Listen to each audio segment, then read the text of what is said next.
Good evening, ladies and gentlemen out there in YouTube land. I am Deleted Scenes, human being, American, and YouTube Ronin. Already in the chat.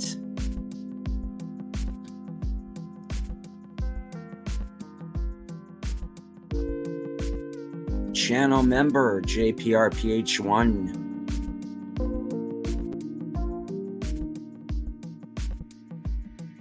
Matt Sheetwood.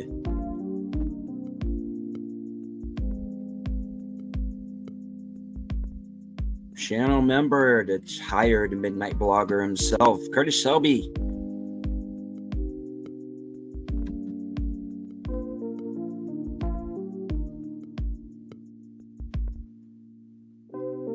Faithful Blue Wrench, the bird woman of YouTube.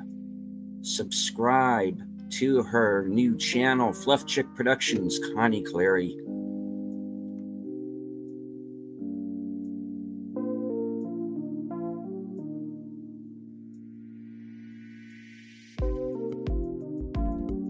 Yeah, that last call guy there.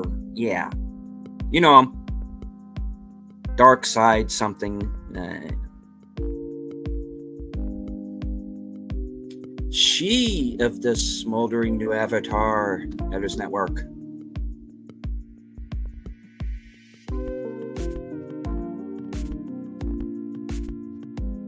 Friend of the channel, Jessica Hardo.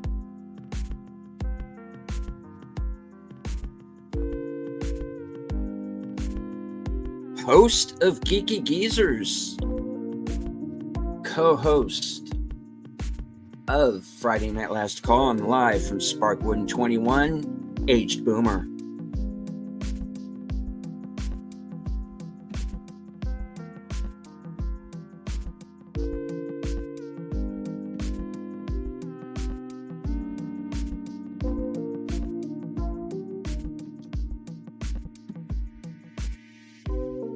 We have guests lining up backstage. But I'm going to make them wait because one of these days I'm going to do an entire show that's just going to be introductions.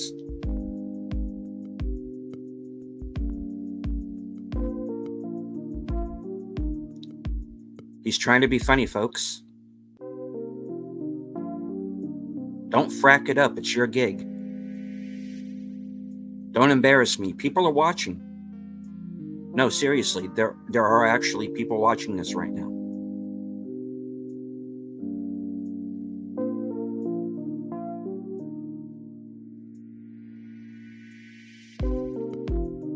Troy Picelli and Editors Network. Hello, hello. Good evening or morning.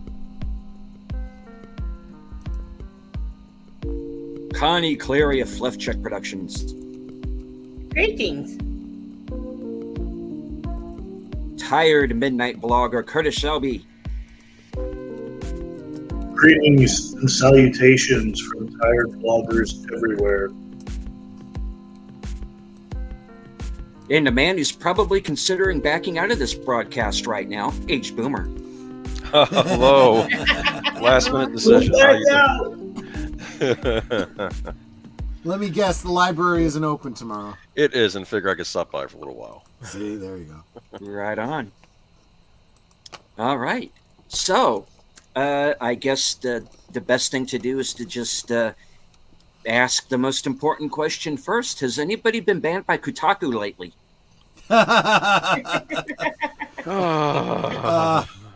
Mostly not. You see, Netter made a comment about that just before we went on, saying, "Yeah, I'm disappointed that she never responded to any of my pokes on online and stuff." I said that's because she's gone to ground.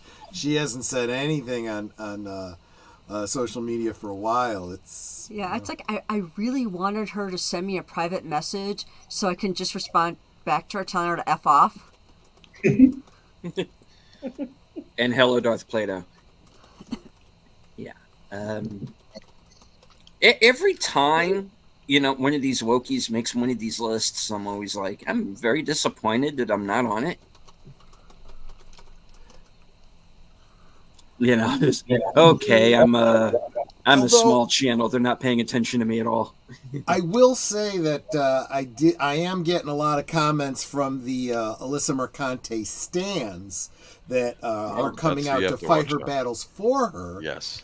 You know, the one that one of you awesome Blue Wrenches, who I appreciate so much, kicked out of my stream on Friday, was commenting on a Twitter thread, just as we were going live, in fact, and I said something snarky, and then I don't block them on Twitter. I mute them because after I've said my piece, I'm done. I don't care how much they want to keep talking. I'm not going to respond to them. But I want everyone to be able to see their comments and know how foolish they are.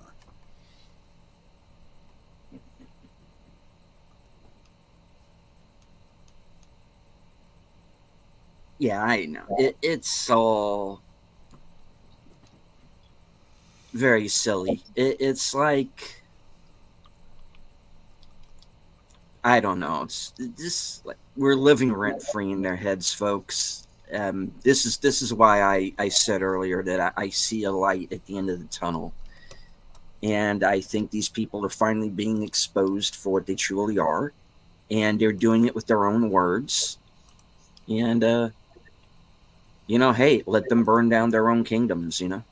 They literally are. Boomer, weren't you talking about the fact that Kotaku, as a so-called journalistic outlet, can't even get any responses back from certain actual gaming companies? This is because who of they're how they- blacklisted by. Let me see. I believe it was Bethesda. I think Ubisoft, Nintendo.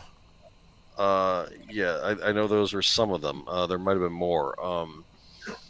Yeah, they've gotten angry at them. I think Square got angry at them over something too. Yeah, let's see. So Well, can you really The call Final your- Fantasy 14 team won't have anything to do with them. So the people on that Square team, Yeah. Nintendo, Bethesda, Ubisoft, yes. Can you really call yourself a game journalist if most of the game companies have blacklisted you? I don't know. Well, they all haven't done it, but enough have. I mean, Nintendo was Yeah. a big one, and also Bethesda. They make Fallout and Skyrim and all that. But Well, I imagine don't get it. imagine if you were I don't know a movie reviewer, and you weren't allowed to see Warner Brothers films, Disney films, and Paramount films. And they completely denounce you. Could you really call yourself? Yeah, I don't know. It's a bizarre world, and well, look, I mean, you can look at their stats. You can look at how many people are actually going to the sites and whatnot. That information is all out there.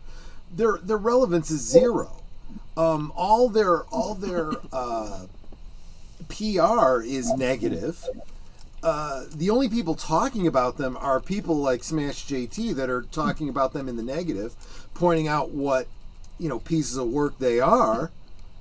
And then, eventually you hear, okay, Kotaku's gone out of business and everyone's been fired. And then there shouldn't be any questions as to why. Well, they're making a point too. He was making a point that he thinks the whole game guide thing that they're forced to do is really just for the company that owns them is trying to figure out a way to sell them, but they have to polish them up and make it look like something worth buying.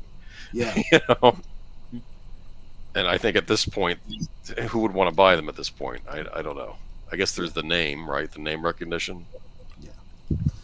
Which is worth less than zero because it is so negative. You couldn't pay me to take it from you.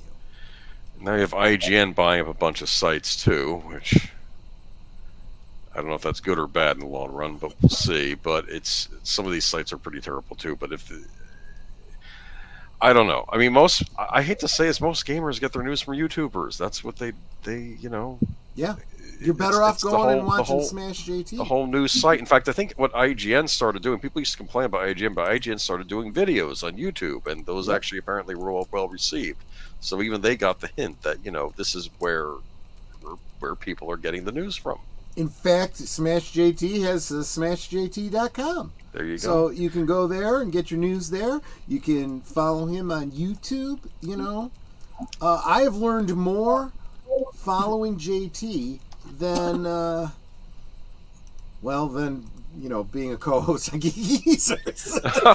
What is that supposed to mean? I mean, up until then, that's where I got all of my game news was from you. You know? From me, and now you Yeah. do Smash JT. Now I'm getting a lot of it from Smash JT, and he's talking about, like I said, I had never heard of Kotaku before.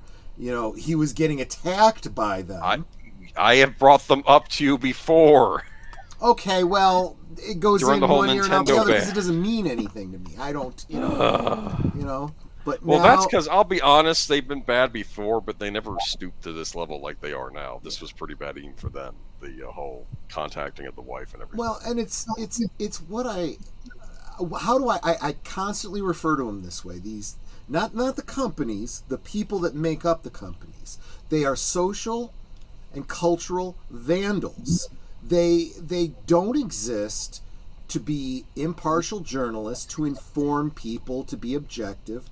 They exist to push propagandic ideals and destroy the pillars of our society.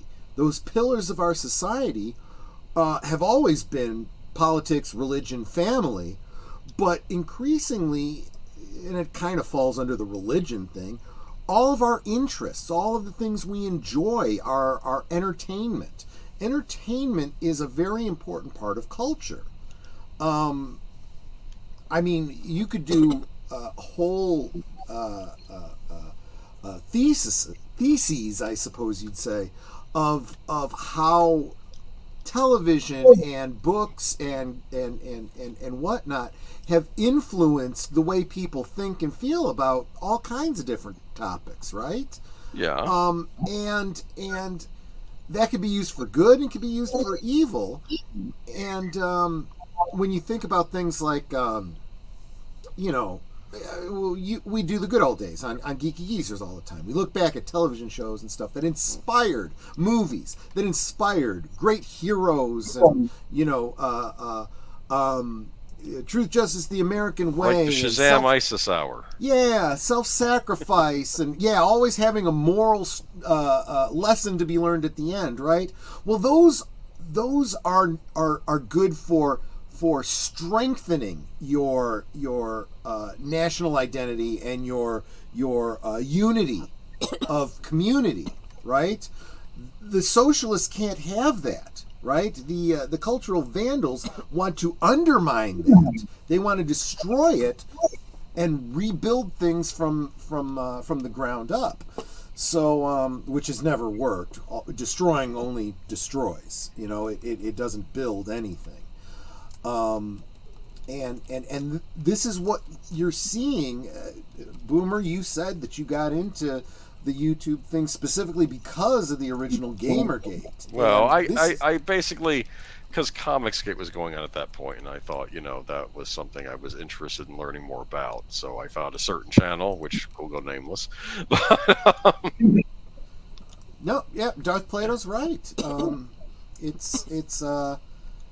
This is what happens when empires fall. We allow, like I said, cultural vandals to now don't be mistaken. I mean, the United States was founded on revolution too. Revolution does have its place when without citing the Declaration of Independence.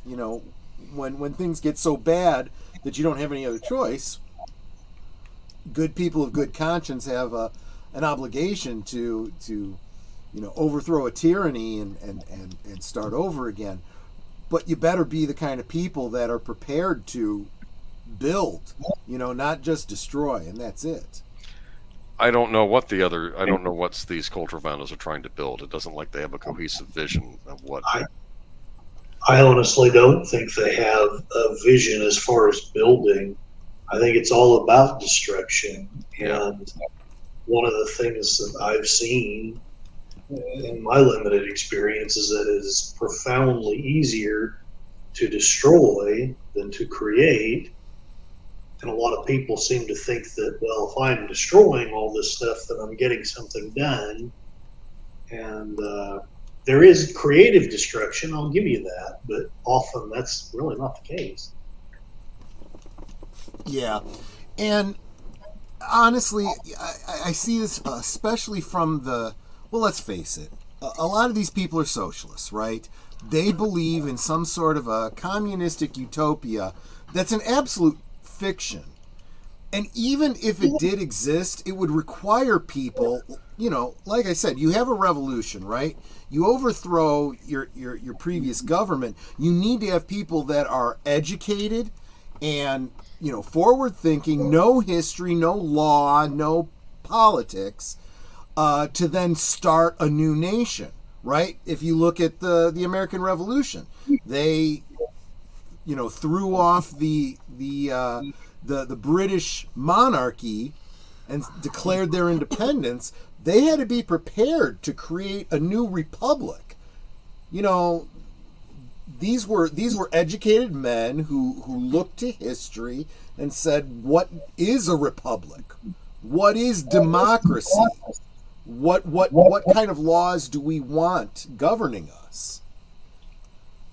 These kids, role playing at Revolution, think that the whole job is undermining what you don't like. They don't have any vision for the future. Although they believe that this fictional, socialist utopia will suddenly spring up and everyone will live together, kumbaya, sharing everything like a John Lennon song. When the reality is, we were talking about this before Geeky Geezers. You look at the hammer and sickle, right? The symbol of the Soviet Union, right? You know where that comes from? It's from the workers. The workers, the hammer is the manufacturers. The sickle is the farmers, right? And this idea was that the workers, who produced everything would own what they produced.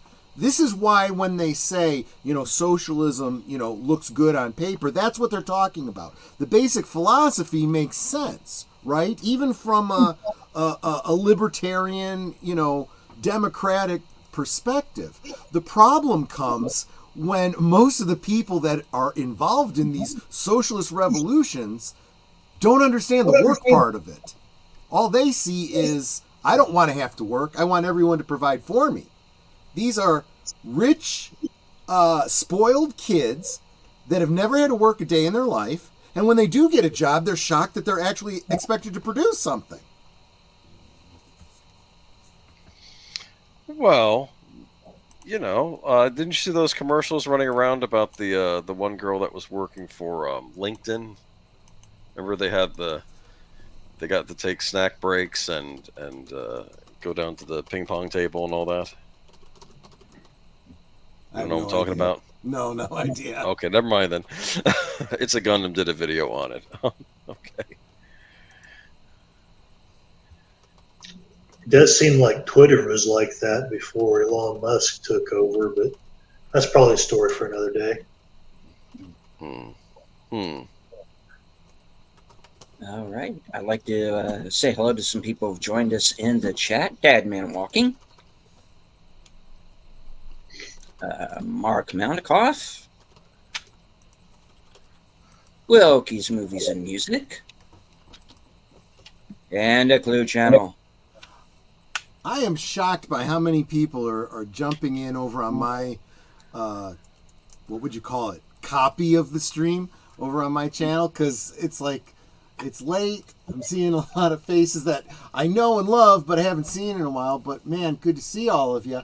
But one thing I got to say, I said it during Geeky Geezers. I wanted to say it to you directly, Deleted Scenes. Thank you so much for your generosity in so commonly having me on. And really, let's face it, what you're doing is you're giving me an opportunity to get some watch hours, because I am so close. 54 hours I need of watch time to monetization. I am that close. Right on. Nice. I was hoping to be monetized by the end of the year. I could be monetized by the end. Well, maybe not monetized by the end of the week, but qualified to be monetized by the end of the week. Yeah, but I've what got if you those, running. Sorry. what if those Twitter people write to Google and say he's bad? Well, that's why you should be also following me on Rumble as well, because if anything happens to my YouTube channel, I get the attention of these cultural vandals like Smash JT has. I could always lose the YouTube channel, but I will continue on Rumble, and that's where you will find me. Clue Channel, monetize Troy! Yes. Rumble. When I think of Rumble, I think of Rumble in the Bronx. God, I haven't seen that in years. Same here. I think of let's get ready to rumble. Rumble! Oh, yeah. Be Yeah. careful. We could get the channel struck for that. Isn't that a copywritten thing or a I trademark think it thing? might be. That's true. So, deleted scenes. You said earlier that you might be hopeful for Hollywood. Is that right, or you're not all hope is lost? Well, the reason why I believe that not all hope is lost is because, people like Tom Conkle exist. Yes, Right. that's Yeah. true. We do have those in our own sphere who are now, entering into the fray, so to speak, going into independent film. Critical Drinker is making a film right now. I've seen a trailer for it. It looks good. Is he? I didn't even know. Wow, I'll They're have to look at making they've made a short film based on his Ryan Drake character.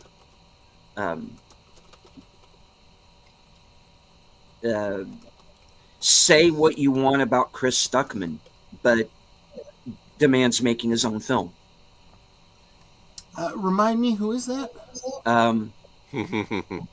But yeah, he is a YouTube film critic who Okay. kind of stepped in it earlier Because he this said, year. "I'm not going to criticize movies anymore." That's what he said. Yeah, Oh, right. basically, I remember talking yeah. about him. Yeah. And say what you want about him. I'd still like to try and get him on the show sometime. Right.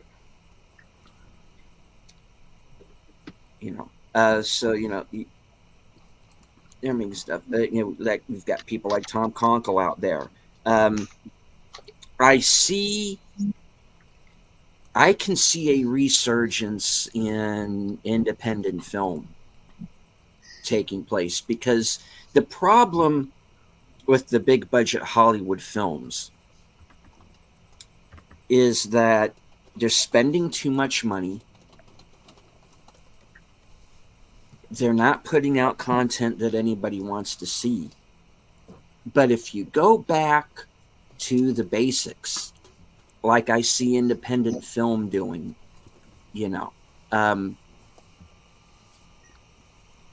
like some of the movies that I brought up earlier tonight, which might be straight to video fare, but you have movies that are not offensive. They're not out to bag on half of the audience. They're enjoyable, they're entertaining, and there might be various degrees of that. Even a movie I kind of dumped on tonight, The Fall Guy. I have issues with that movie, but it's not offensive.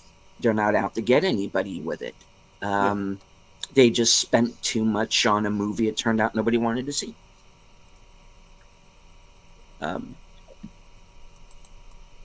I'm surprised they even filmed it at all. Hmm. I was not even expecting that either.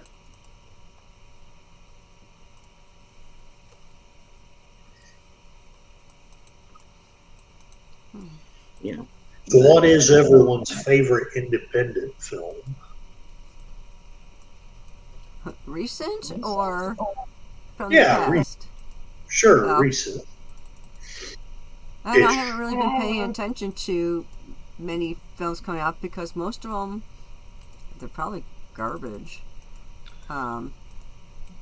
It's like now if I go back in the past, movies like King of Masks and Il Postino, those were independent films. Well, I don't know if they're they great. were independent films. They were foreign films. But I think they were independent I foreign don't films. know. I honestly don't know. Although, a film that hopefully will be coming up, I'm hoping it's going to be coming up within the next year, will be Island in the Stars. Yeah.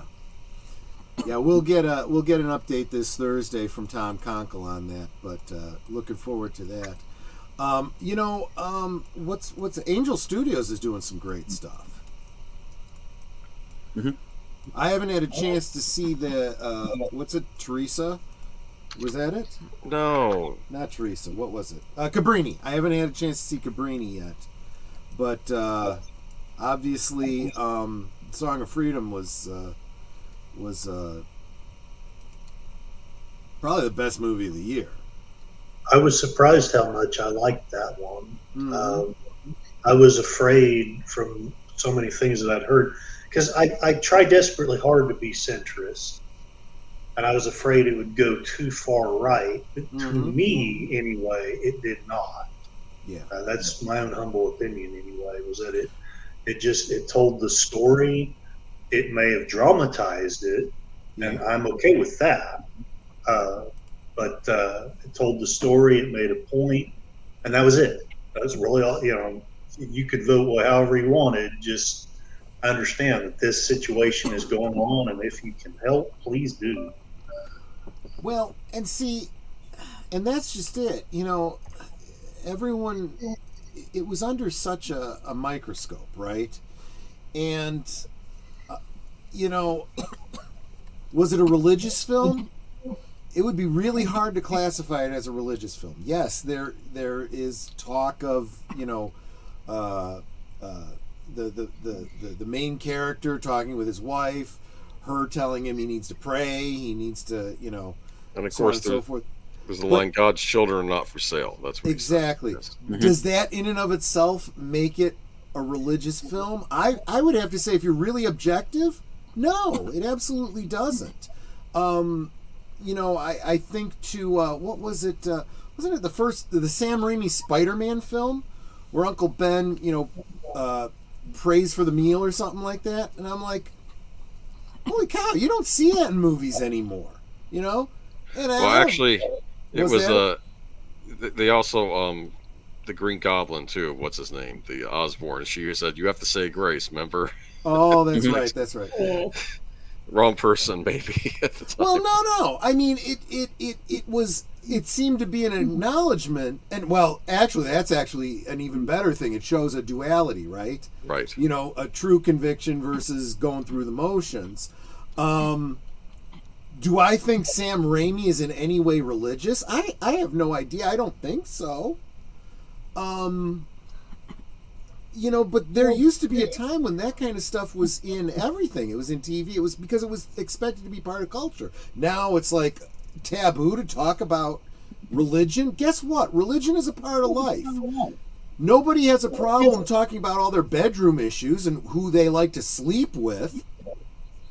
So back off when someone wants to throw in something related to the way people live and believe.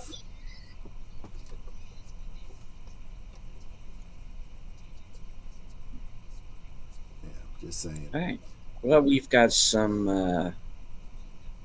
answers in the chat here. Matt Sheetwood said, "I don't know if it's an independent film, but I like The Man from Earth."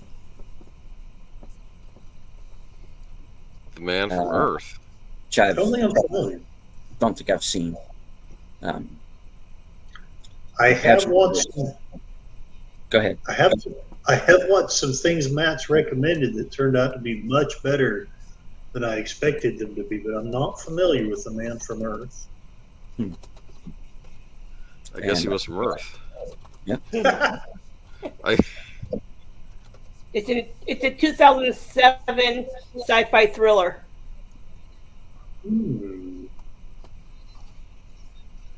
what did I Something see? about an Independent. impromptu party at a college professor for a college professor. I haven't seen it. You know, Mark Doesn't Melnikoff sound- makes a great. Sorry. Go ahead. Mark Melnikoff makes a great point. He's talking about Star Trek fan films. He's absolutely right. Star Trek has sucked since JJ and his acolytes, got involved. Secret Hideout. Secret Hideout, Bad Robot, all of those effers. And honestly, the fans are doing much better work. Yeah, they may not be, great acting. Surprisingly, the special effects are every bit as good. It's getting easier and easier to make films these days. It wasn't reimagined as The Fall Girl. Yeah, exactly. Well, they couldn't use that title, though. That would sound bad. The feminists would get upset about that. They would call it sexist, right? Oh, yeah. Oh no. Fall woman. Because what is the fall guy? The fall guy is the one who takes the fall for somebody else, right? That's what the stunt guys were, right? And that sounds, that sounds subservient. It sounds, and it, in a way, it kind of is. The star gets the glory, but the stunt guy is the one taking all the bumps and bruises and danger. I believe Darth Plato is suggesting that we dump J.J. Abrams into the Gulf of Mexico. I would like to dump him into the Gulf of Mexico, but I see what you're saying. Rather cutthroat, Troy. I know. Sorry, sometimes my jokes are too vague. He's done some good work, right? I did like the first couple of seasons of Person of Interest. Oh, I love that show. Was he Yeah, behind yeah. I that? feel like that one. He was kind of a producer in name only on that. He was involved kind of mostly with getting the pilot on the air, and then it was pretty much a Jonathan Nolan thing from there. And hello to our man from the future, Sashi. Yeah. Abrams is a producer on Person of Interest, but it's not like a Bad Robot. They didn't get their hooks into that one, thank goodness.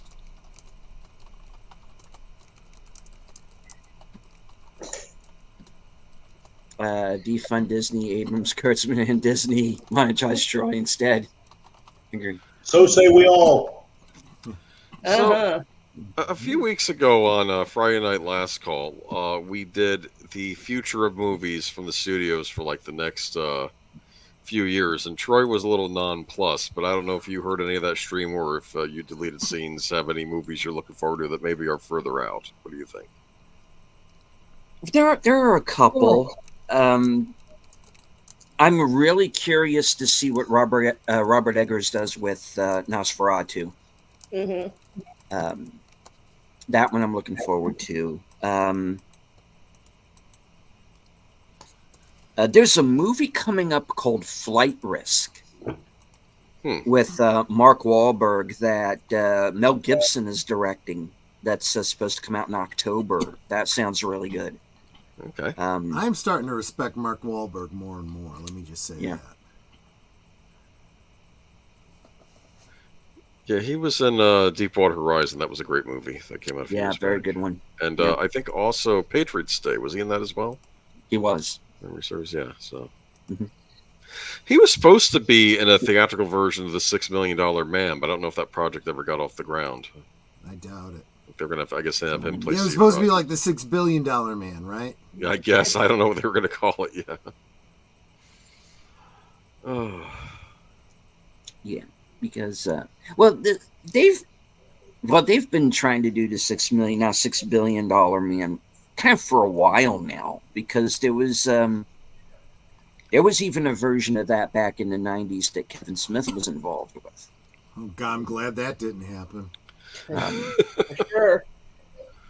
But what a lot of what he was going to put into that movie was kind of similar to what ended up in the Bionic Woman series that they tried to do that didn't last too Cameron long. Pasha worked on that.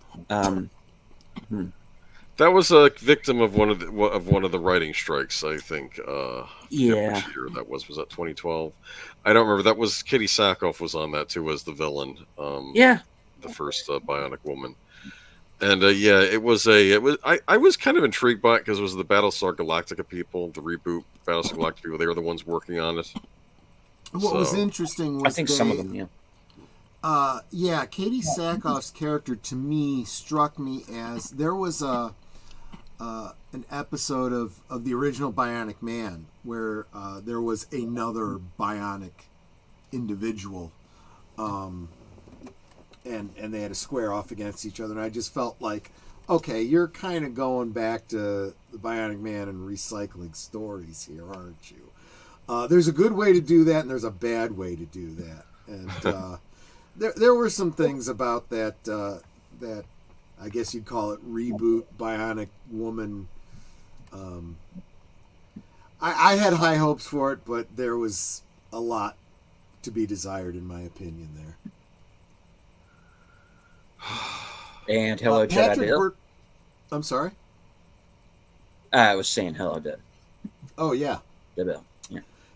Patrick Burt brings up the point about how expensive the films are, and honestly, that's another completely huge Bionic Sasquatch. Back in the 70s, Sasquatch was big. We loved our Bigfoot. Okay, There was a documentary that came out. absolutely. But this is an entire. So that's two completely different clauses. You're right about the message, right? All that does is upset people and push them away, which probably halves your potential profit. But on the front end of that, you've spent so much money making this movie. Even if it's good and everybody goes to see it, you're not going to see a significant profit. You're starting out so far in debt. And historically, the best films were made on low budgets. You know, think about ways that you can cut those costs. Don't waste money. I've heard way too many experienced filmmakers when they hear, these younger people talking about fixing it in editing or, fix it in post. No, fix it now. Get it right the first time. If you get it right the first time, you save yourself thousands of dollars. But it's hard. Then you're in the wrong business. It's these basically socialist-minded people who think everybody else's money is free to them, and they can waste it as much as they want. I don't care. I make my money up front. I don't care how good the movie does. Well, guess what? If the movie doesn't do well, in theory, you should never get to work on another film again. That comes back to the other socialists they got sitting in the boardroom saying, yeah, we'll just keep, because you keep putting the message into stuff, we'll keep letting you waste our money, because it's not our money anyway. We don't own stock in the company. And then it takes the people like the Trian Group and whatnot to come out and say, hey, we're tired of losing money. Well, we all know the secret to success is to use other people's money. Well, that's only half of it. I agree with you. You're right. But the other half of it is to then make a profit. Not wrong. That is absolutely right. I mean, because otherwise all that is embezzling. But if you take other people's money and you make profit from it, more people will want to give you money.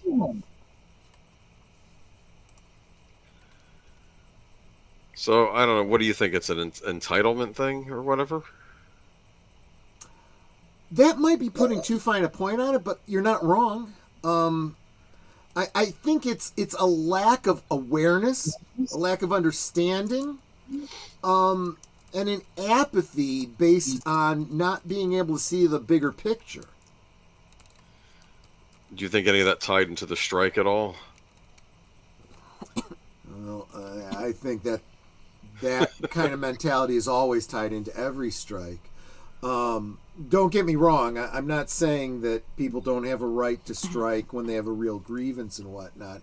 But when you get to the point of having to strike, it's kind of like getting to the point of divorce, right? By the time you get to divorce, both sides have probably fallen short on a whole bunch of things they should have done up to that point. Right. You know, and now it's too late. And I see this in every strike that I see happen. Nobody really benefits from strikes. Everyone loses money on the deal. Sashi says Godzilla -1 was made on Hollywood Loose Change. I mean, yeah, I mean, this is part of what I'm talking about is Hollywood spends like, $300 million on some, bloated movie nobody asked for, nobody wanted to see. Now you go and you get Godzilla, a movie like Godzilla -1 that looks like it cost $300 million to make, but it wasn't. I think they say it was like what, 12, somewhere like 12, 15, somewhere in that range. And did it look like a major production? Yeah.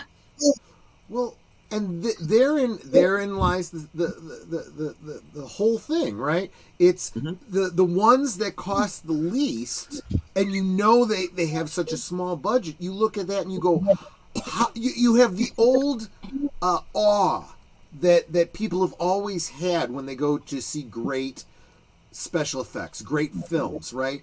How did they do that? Whereas the ones that are wasting their money on excessive CG and whatnot, people are going to it and going, I know exactly how they did that, and I'm not impressed. The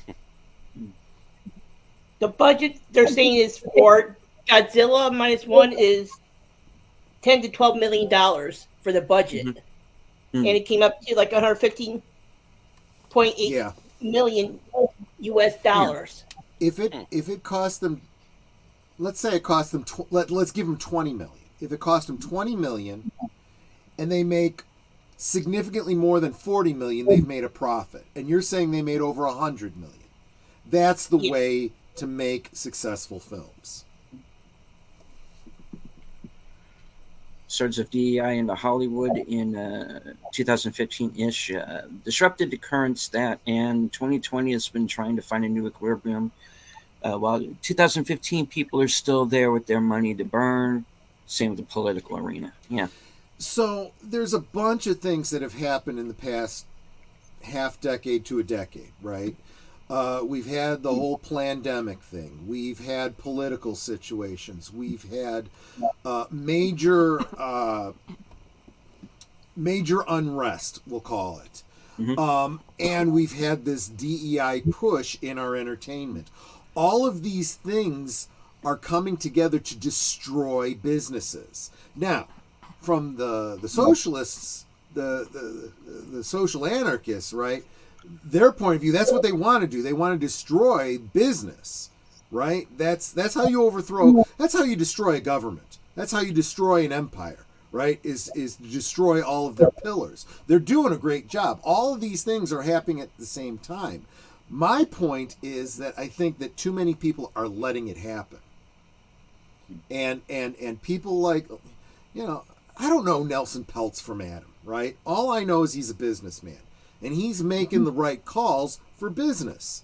And as somebody who wants to see companies not fall apart, and entertainment actually be good, I support that, right? These are people that are on the front lines of fighting back against these morons. People like Smash JT taking on the game journos.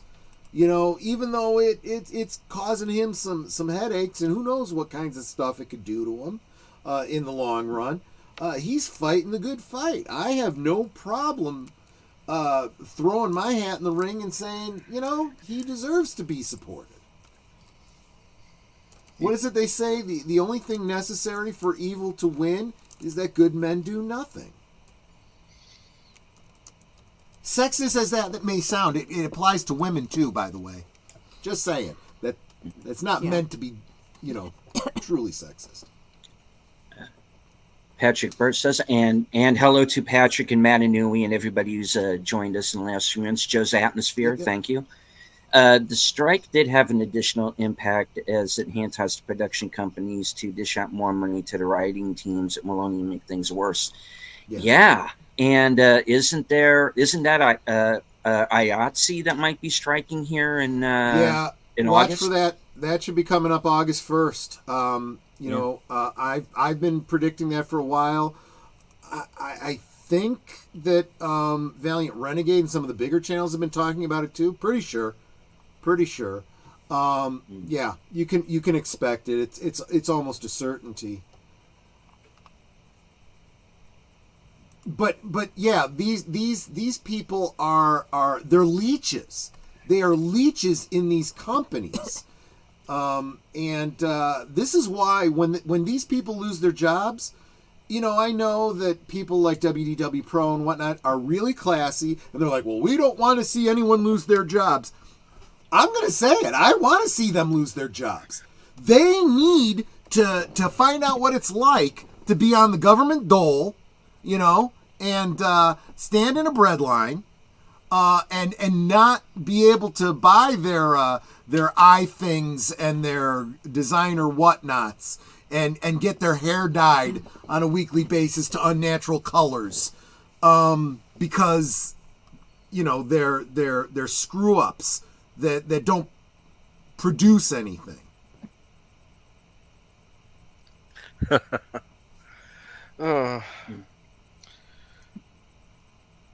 So speaking of screw, but Matt, the people doing the hiring, they're not judging talent though. They are judging the DEI qualities. Are they the right color? Are they the right gender? Do they profess to want to sleep with the right, you know, people? Do they have the right political opinions? And will they push the right messages? That's what they're evaluating. You were saying, Boomer. Oh, I was just saying. I mean, it might have been a bit of a ship, but I was saying. Speaking of stuff that doesn't produce anything, did you Troy? You had posted in the MeWe group, Star Wars group, about the 4-hour Star Wars hotel thing. Oh yeah, what's that little pixie girl's name? Jenny Nicholson. You said you found things out in that you didn't know. Yeah. So we were and she's not a political type. She's just talking about the things that she's experienced. She loves to go to parks and she knows about Disney parks. Yeah, Disney parks and immersion and stuff like that. She's got such a witty way of sharing these things too. She did a 4-hour talk about her, you know, weekend at the Star Cruiser thing that Disney did, and I knew some of the stuff about this and how bad it was, but from her personal experience, it was much worse. It was much worse than anything I heard from Drunk 3PO or any of the other people that were talking about it. When she talked about how much they spent, she compared it to, what is that airline, the cheap airline that charges you extra for everything? Frontier, or am I thinking of a different one? I don't think she said Frontier. It was. But it was like everything's a la carte. Like to get a bigger seat, you pay a Yeah. little more. To Well, get she a said snack. that's Yeah. how this whole thing was. And the problem with that is that their whole business model was treating this Star Cruiser as if it were a cruise, which would be fine if you actually used that cruise business model. The problem was most of the stuff that they were charging extra for is included in the cruise price if you took a cruise. So it's like, I've already spent this much for this thing, and now you're telling me that this costs extra and that costs extra, and I don't. You know what? I honestly, if you guys said it, I might not even know. I just recommend go checking out Jenny. Was it Jenny Nicholson? Yes. Yeah, go check out her channel. Her most recent video was this thing that I'm talking about, and she was talking about some very basic things that you would think Disney would have planned out, right? Like things about scheduling and when you got there and stuff like that, and how chaotic and effed up it was. A lot of story elements about this, in quotes, immersion that it sounds like were planned but never completely, you know, never fulfilled, right? So there were elements. Okay, the whole idea that they sold you on was that you were going and you were going to be part of this immersion, and you would, depending on the choices you made, you could help out the resistance, or you could help out the First Order. or you could be a smuggler, right? Well, what she found in actually trying to do the things in the immersion and play the game and all the stuff on the app, again, it's all app, right? Looking down at your phone. Right, exactly. It meant I'm nothing. sorry, what? Exactly, see? It meant nothing. None of it had any impact. She specifically wanted to be, I can't remember. Oh, she said she wanted, yeah, smart ass. Exactly. She said specifically she wanted to be on the I'm going to call it Imperial. That's what it is. The new Imperials, right? She wanted to be on that track, and nothing. She never got any feedback from them. It was all just a mess. And just as she expected, she would talk about this stuff online, and people would come back to her and say, well, you didn't do this right, and you didn't do that right, and the people that are the actors don't know anything. They only know what's in the app. And you know, then other people would say, oh, it's not what's in the app, it's how you interact with the actors and this and that. And it's like, no, none of that was true. There was no interaction between the app and the actor, even though the actors all had like earpieces, and you know, your name, if your name came up, you know, if you said your name, they would say your name back to you, and that was their earpieces way of giving them feedback and saying she's 80% respected by the Empire, 30% respected by the, you know, whatever. And so he would know, oh, okay, she's been playing the Imperial side, but none of that was working. Nothing was working. And she was talking about other experiences in Disney that this was based on that worked so much better, and it clearly wasn't engaged and wasn't working in this Star thing. And gosh, I can't even sum up 4 hours for you. You really should check it out. But I realize now why it didn't do well. There were, I mean, this young girl who goes to these experiences, she's just a consumer, right? Right. She could give them instruction on how to make their business better if they listen to her. You know? I'm sure many people were giving input on how to make Star Wars better, and they were all ignored in recent years. So, and you know, she even said, you know, after it closed down, she's like, "What happens?" they said that they were going to do something with that.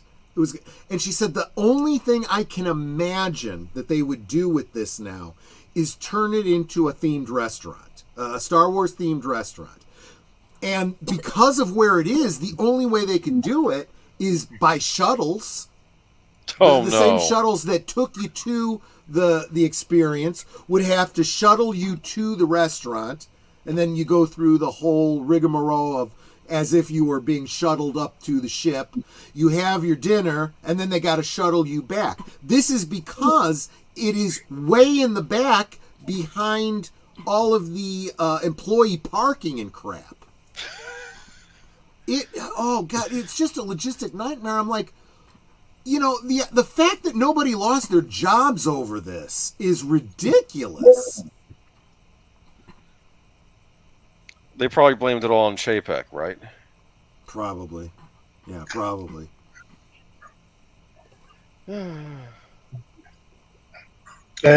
Honestly, it's probably all blamed on a minimal flair waitress somewhere.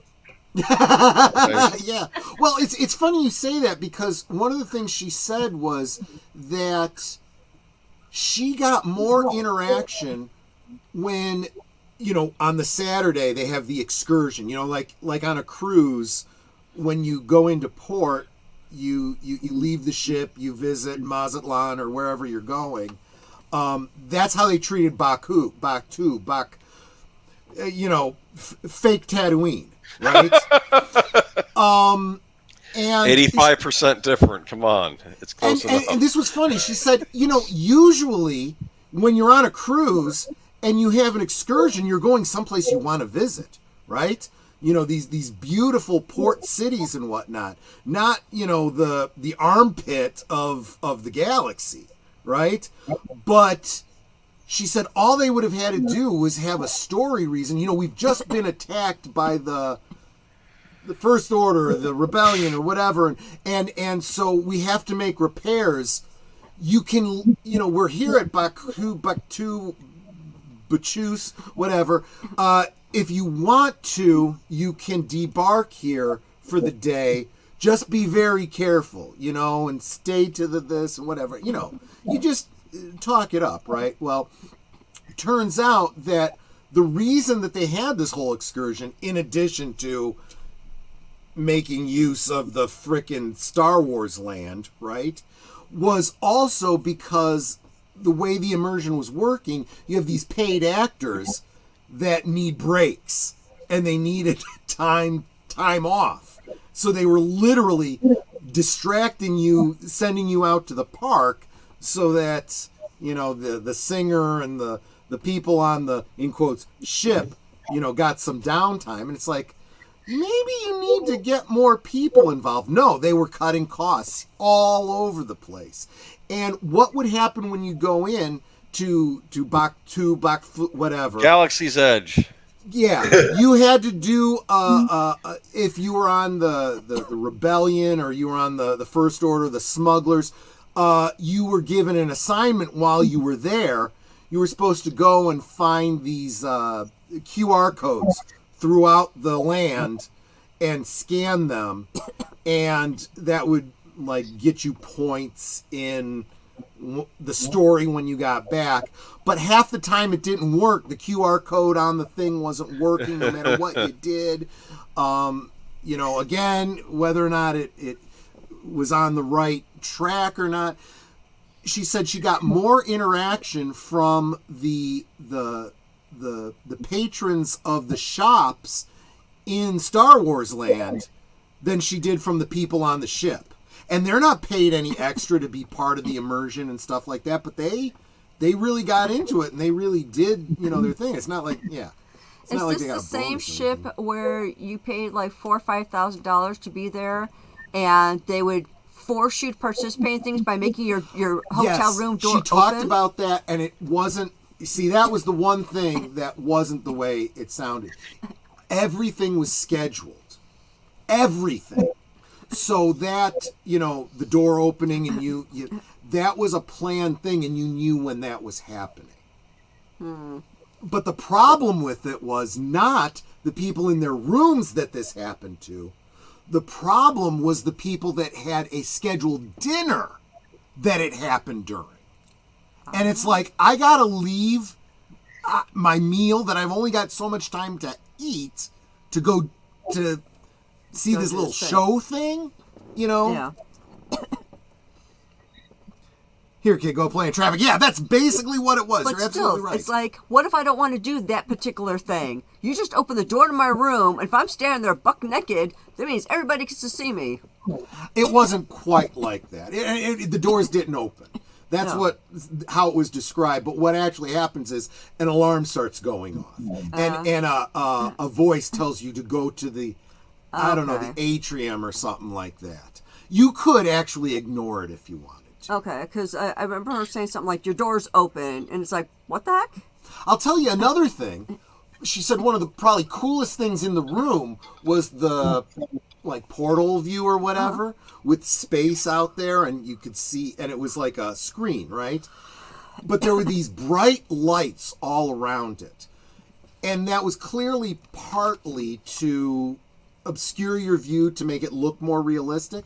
The problem is there was no way to turn off those damn lights when you wanted to go to sleep. Oh, gee. So people online were saying, hey, pro tip, if you're going to the Star Cruiser, bring gaffer's tape to put over the lights. It'll make it much easier to You're sleep. kidding And it's me. like, I kid you not. This is what like a she even prison said. cell. This is Exactly. She's like, why should I, after spending $6,000 for the weekend, have to know to bring gaffer's tape to turn off the lights? Or a sleep mask. Yeah.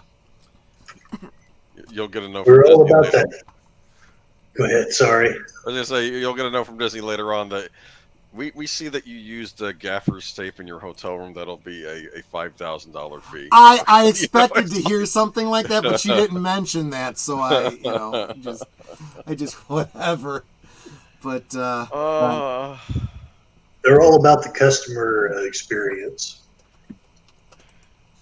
Well, now they're about shaking down the customers. Seems like the new I'm Genie gonna- Pass and all that. since I took all the time to talk about this, I'm going to go ahead and drop the link in the chat because you guys really should go get the full story. You know, I'm giving you a very, very tiny little sliver. And again, it's 4 hours, but you know what? It's broken up into chapters. You can watch it, pick it up later or whatever. It's very entertaining. It's far more entertaining. It sounds like it was more entertaining than the actual experience was for her. It feels like Disney's always cutting corners. Remember the lightsabers that you would buy, and you would buy a special case for the lightsaber you built, right? And you're not allowed to take it out in the park either. Well, there was that, but also eventually they didn't have the cases anymore, so we'll just give you a plastic bag to put it in. Oh, People were I like, remember that. I no, you're remember supposed that, to. yeah. The case is included in the cost. What are you doing? And it was, Yeah. Oh, and then there were things that happened to her where she didn't get something she was supposed to get or something like that.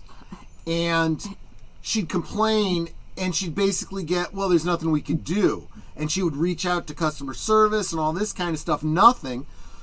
But then she'd say something on her social media about it, and suddenly they took care of it for her.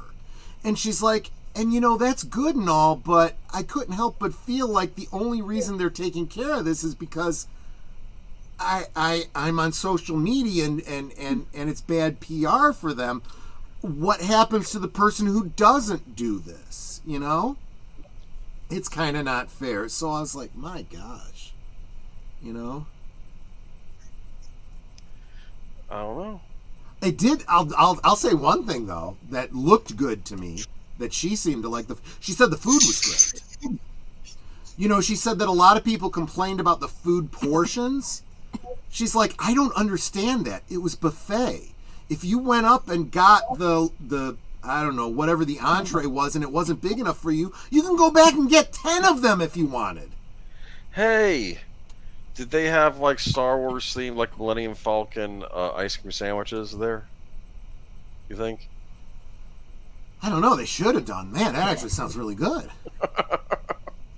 That's not on the cruise itself, but I wouldn't be surprised if they didn't have that in the Star Wars land. I have a question. Why didn't they just do an actual Star Wars cruise, like a cruise ship, or have they done that already, Disney? I don't know. There are Disney cruises, and Rather than whatnot. making this weird hotel that struck me as they didn't think it through. Were there death sticks? I don't think you were allowed to use death sticks on the ship, only during the excursion. I don't know. I don't know what is the cigarette policy at Disney. No, it's probably a no. Florida's pretty hardcore. I mean, not hardcore, but a lot of business. Like, there are no smoking sections in restaurants anymore down here. That went away a long time ago. So, Yeah, around here, yeah, it's the same here. And you can't smoke within 15 feet of the door or something like that.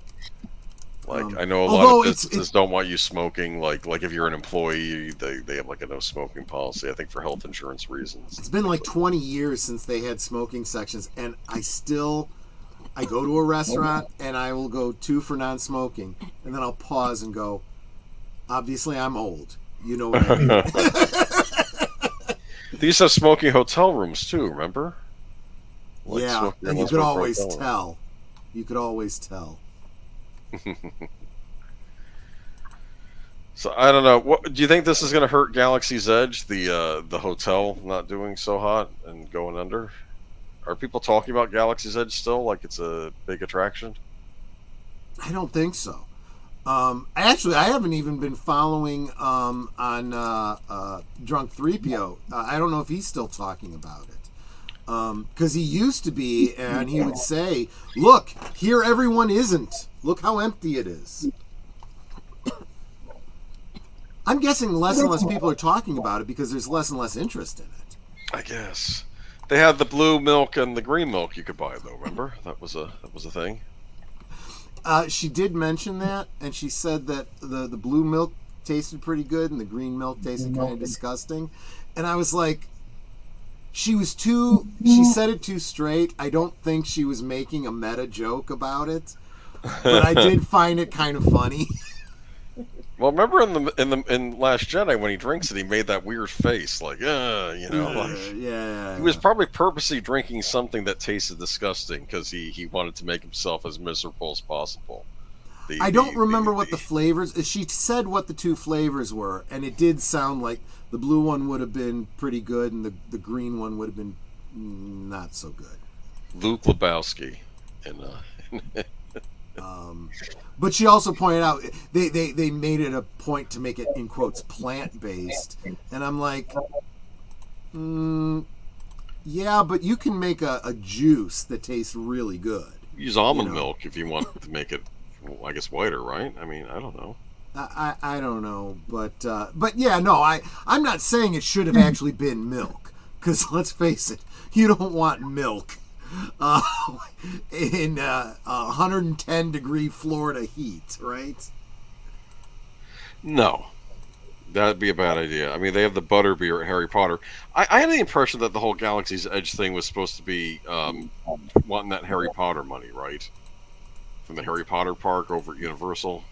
Exactly. And see, she didn't draw any comparisons between them, but I, in my head, was kind of thinking about some of the things I've heard about the Harry Potter experience and stuff, and the immersion and stuff, and I'm like, clearly Disney's Imagineers are not the front line for Imagineering anymore. They've given up the high ground to other companies.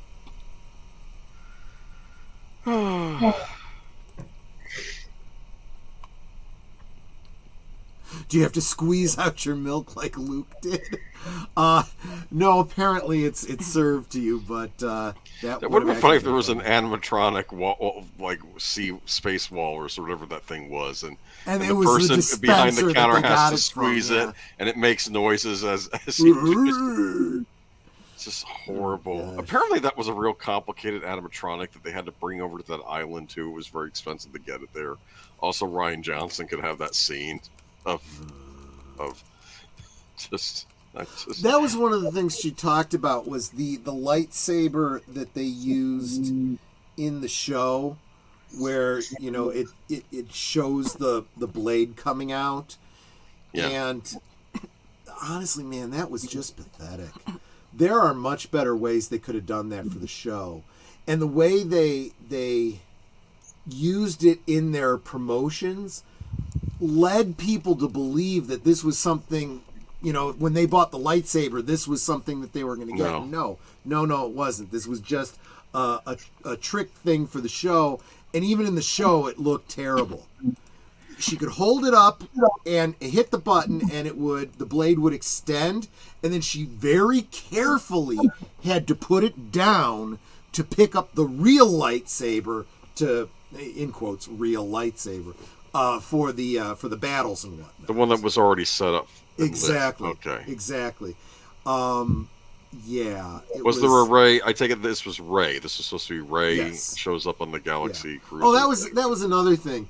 So Rey, of course, is the main rebellion type character in this thing, and when you go to the Jedi training thing, they had these they weren't Jedi, they were Force. Whatever the dude was from Rogue One, the Force monk or whatever, who's not really a Jedi, but he's faithful and whatnot. I am one with the Force, and the Force is with me. Yeah. I know They were like that, right?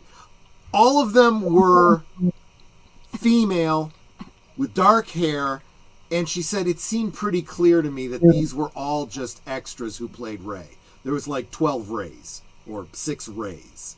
What? Yeah. Because we want diversity.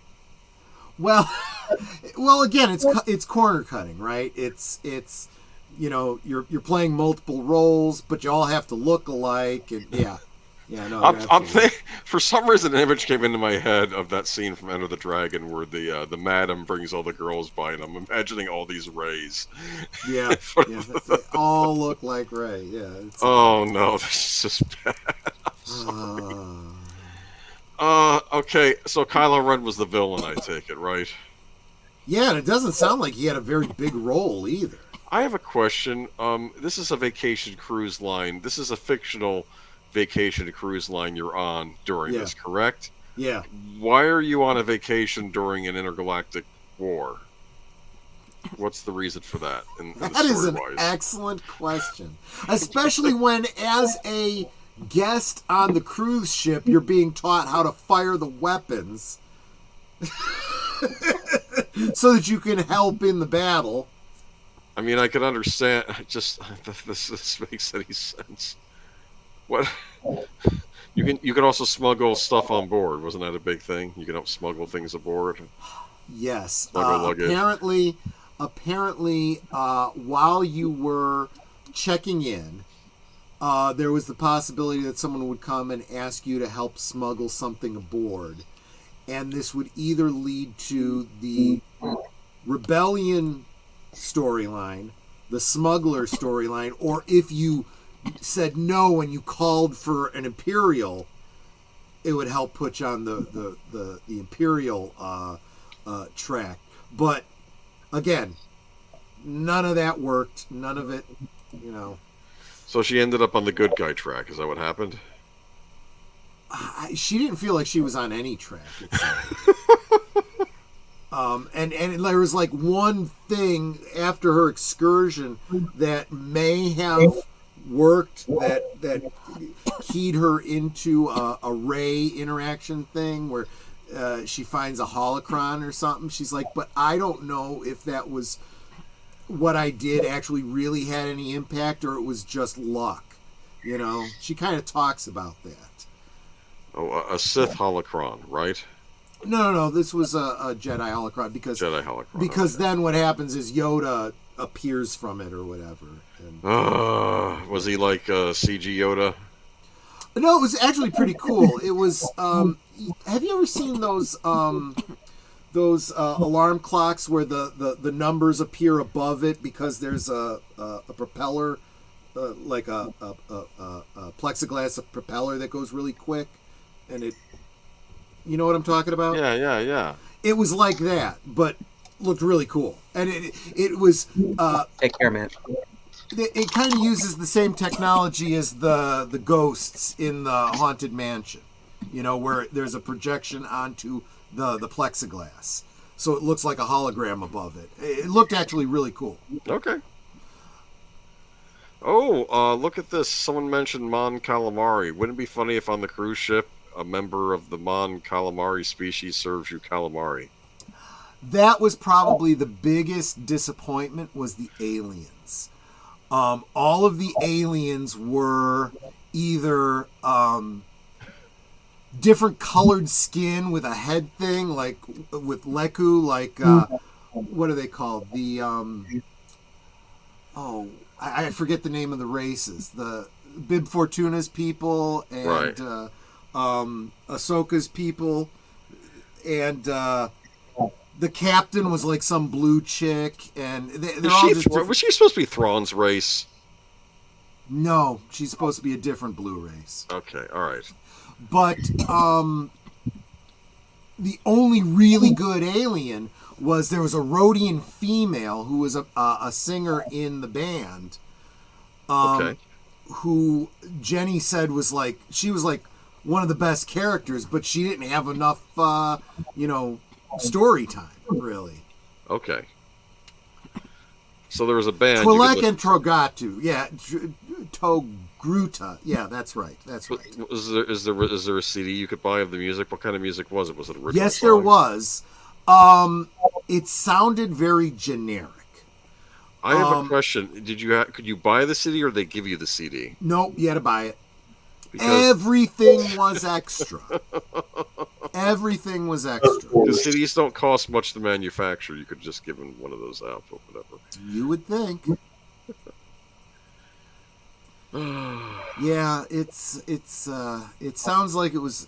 I'm glad, because the first thing that put me off from it was that it was sequel trilogy based. As soon as I saw that, I'm like, I'm out. Then I saw the price tag, and I'm like, well, I would have been out anyway. I can't afford it, because it's $6,000. It probably would have been more for two people. And you've also got to factor in flying down to Florida, accommodations besides the days that you're there and whatnot. I'm pretty sure you have to pay to get into the park on top of that. It's like all kinds of no. You think the Star Trek experience was a better value? Oh, the Star Trek experience was awesome. Yeah, okay. I mean, and there wasn't... The Star Trek experience was a zero cost. You just walk around it, right? I mean, Netter and I paid to stay at the hotel. We paid for our meals there. We didn't have to, but we chose to. Obviously, we had to fly out there and everything. But when you were at the Star Trek experience, there was two shows or immersions or whatever you want to call them, and you paid for them separately. And they were going all day long. You could plan a time anytime you wanted to. You could say, you know what, I got about a half hour right now. Let me do the Klingon experience. And go and do that one. I think was it the Klingon encounter? I don't remember what it was, but it was like a time travel thing. You're on the Enterprise. It's attacked by a Klingon, and so forth. Right. Or you know what? I got a half hour. I'll do the Borg experience. And the line, such that it was you were in line for about 15 minutes tops. And it was going all day long, just show after show after show after show.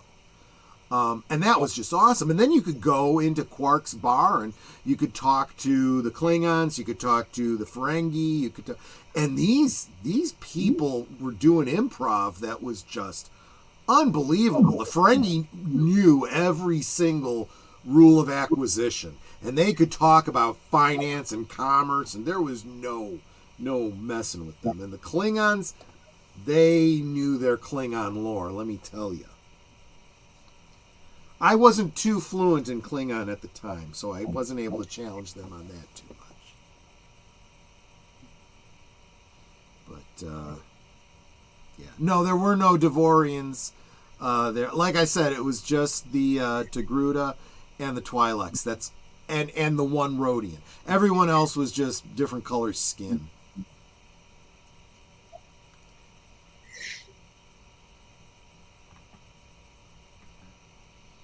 I know. I said that whole Star Trek experience should have become a traveling show. They should have done that. They absolutely could have, and they didn't. I did think it was great that when when Troy did ask the Ferengis what the different rules of acquisition were, he's like, "What is the rule of acquisition number, or whatever?"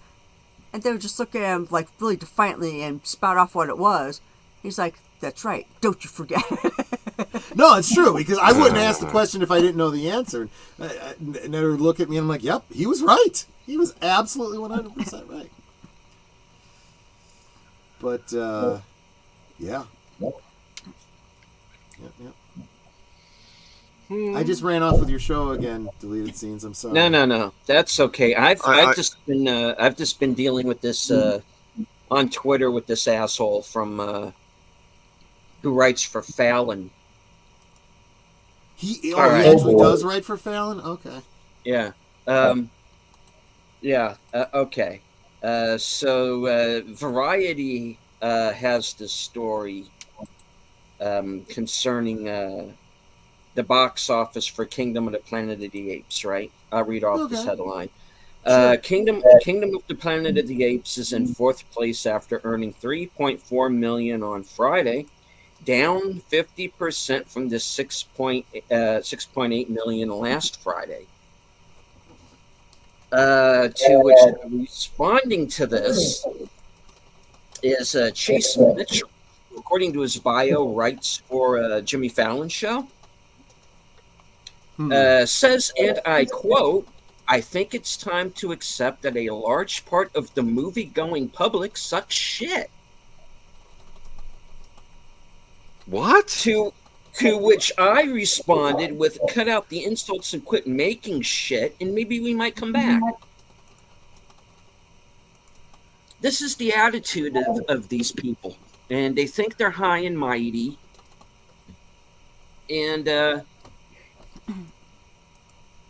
And thank you to Elon Musk, I'm going to keep cutting them down to size as many times as I need to until they wake up. Yeah. If they're not careful, they're going to lose. Theater chains are going to start closing theaters, basically. That's where this is going to lead. And then what are they going to do? You got to be a streaming star? Really? I mean, I don't know.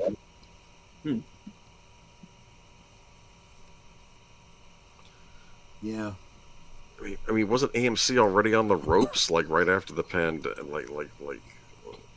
like toward the end of the pandemic? They were in big trouble, and I don't know. None of them have really bounced back since then, and you really cannot afford to drive away more customers. You just can't.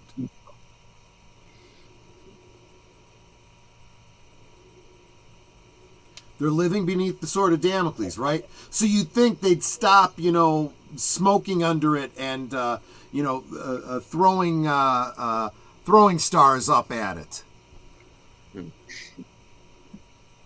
Mark says they can keep the Planet of the Apes remakes. They have nothing on the original. Pure crap. Well, they haven't really gotten to remakes yet. These are still prequels and in-between quills. Is it really? Huh?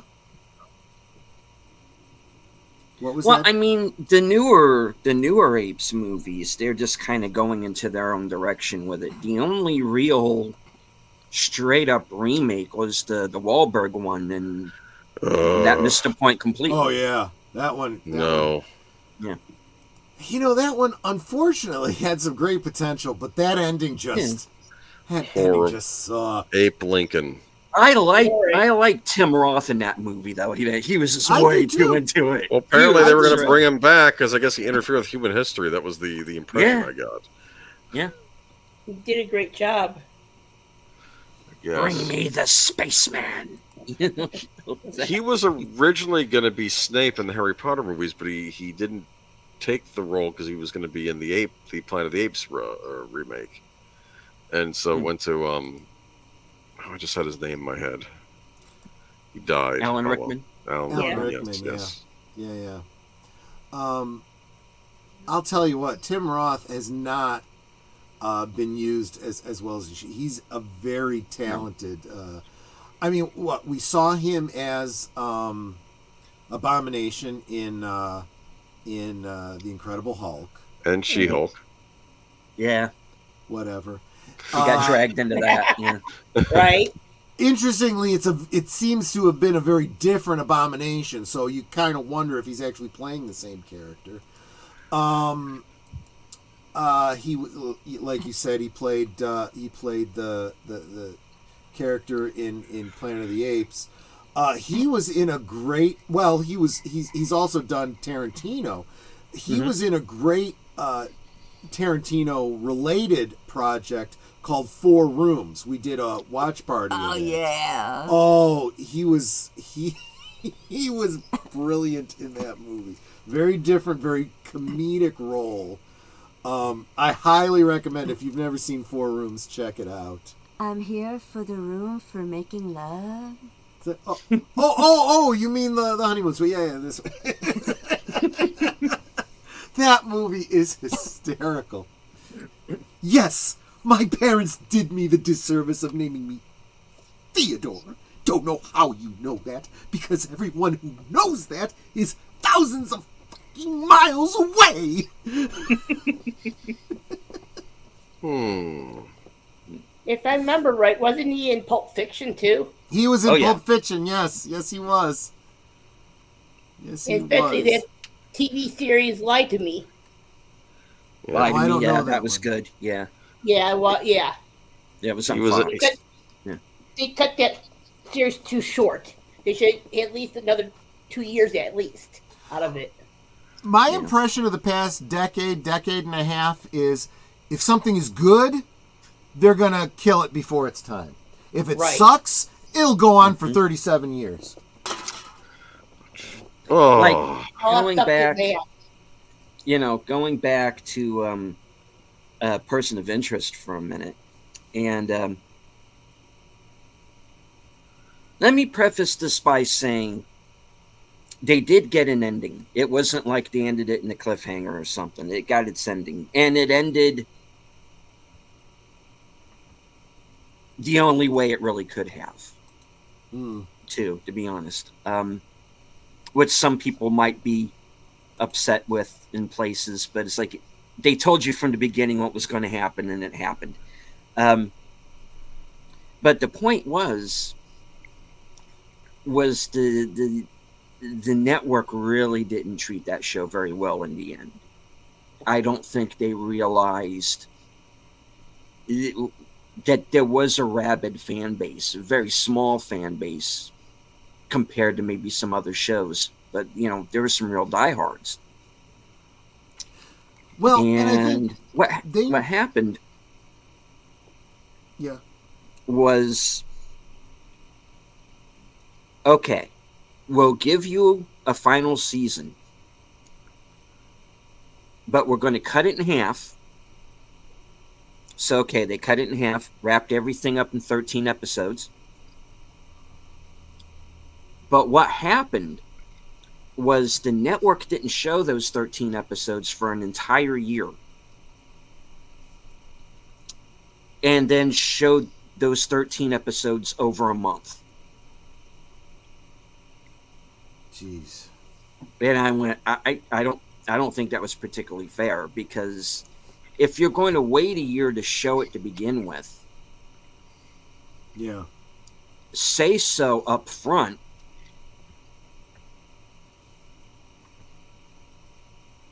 Because I am willing to believe that there were things that the writers would have done differently if they knew they were going to have that time.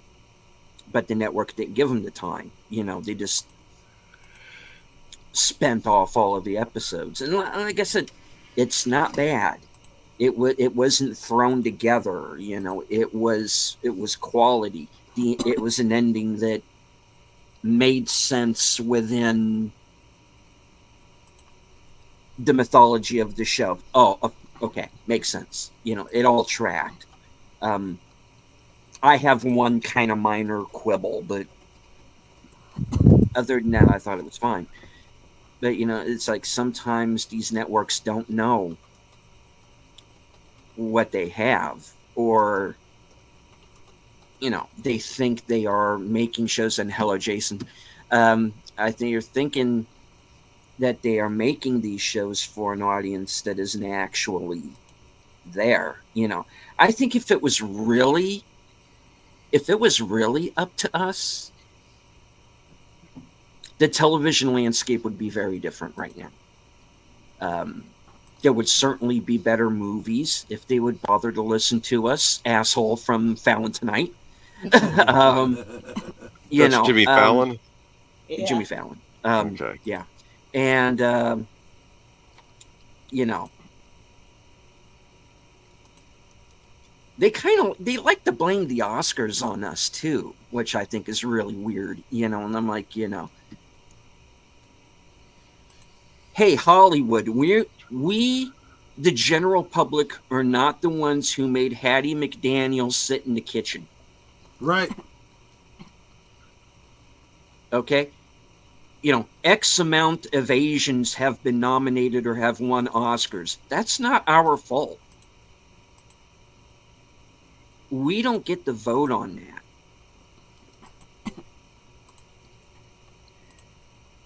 Quit projecting your racism on us. We are not the reason you make crap. You are the reason you make crap because you're not talented enough. Go back to the drawing board. Cut the crap, or else, you know what? The box office is going to get cut in half again. You're going to have half of half. And you can blame us all you fucking want to, but we're calling you on this shit now. Yep. And we got them running scared. Well, it looks And like I'm willing to throw the insults back at them now. it's starting to look like they don't know how they're going to finance the next award show. They're that concerned. Yeah, they were asking for donations. Oh, When you get to that point, it's like, Maybe don't have the award show then. yeah. Yeah. If you didn't see this coming, then you're just stupid, you know? it's like, you know. Oh, we may have to cancel the Golden Globes this year. We might not be able to televise it. Oh, okay. I don't think I've watched one of those award shows in 7 years anyway. Jeez. It's Yeah. been longer for me. Yeah. I was never really Yeah. into him, to be honest.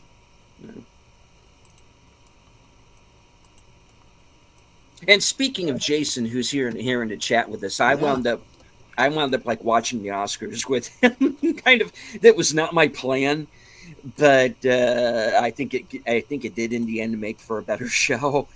So Because you we- didn't want to we watch could the actually- Oscars with Jason? Poor Jason. Having to Yeah. watch it all alone.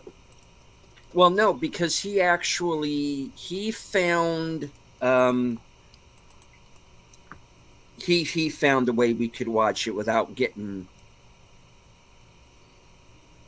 yanked off the air or anything. So thank him for that. But yeah, Sashi says, "Oh no, not Golden Globes." Yeah, it's like that Jeremy Clarkson meme. Oh no. Anyway, you know, Yeah, exactly.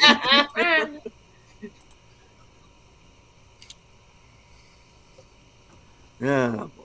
And again, there's this Schadenfreude, right? Yeah. Because we all saw this coming. We even told them this was coming, and now it's here. Surprise!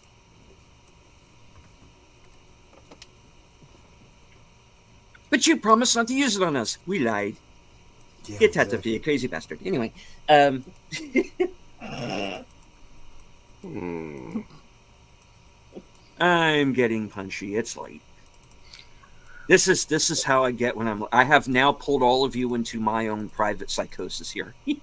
Have fun with that. Hi. It's so similar to my own psychosis. I really didn't see the difference. Come inside. It's fine in here. I'm reading There's a responses. family of bunnies in there, isn't there? Anything. Oh yes, there are bunnies, I'm reading responses. I got to- gremlins. and they're made out of chocolate. Diane, Go I'm ahead. holding in my hand a box of chocolate. Looks of bunnies. chocolate bunnies. Go ahead, Boomer. Since I'm reading responses to that one tweet you were talking about, and one of the responses was, the quote-unquote movie going public talks and plays on their phones the whole movie, which is why I don't go to theaters anymore. Yeah. Yeah, That's true one too. response. You were going on a bit. Yeah, Troy has a issue about people on their phones all the time. I do like this. Kimmel needs to Yeah. stop hosting. Ricky Gervais should do it every year. The ratings would soar. Yeah. Well, the problem is he was too on point. And let's face it, he warned them. He warned them. He did. Right Yes, he did. there on their stage. Make the Oscars in the Thunderdome. Yeah, that would be beautiful. Right. People keep bringing up the economy, that no one has the money to be going to these movies that are more expensive than ever to go see. Mhm. People I- forget during the there- Great Depression, movies were cheap entertainment. Yes. Get you out of the That's house. that's my whole point. It's not that. It's value for your dollar. People will budget for entertainment. But if it's not of value to them, they won't spend their money on it.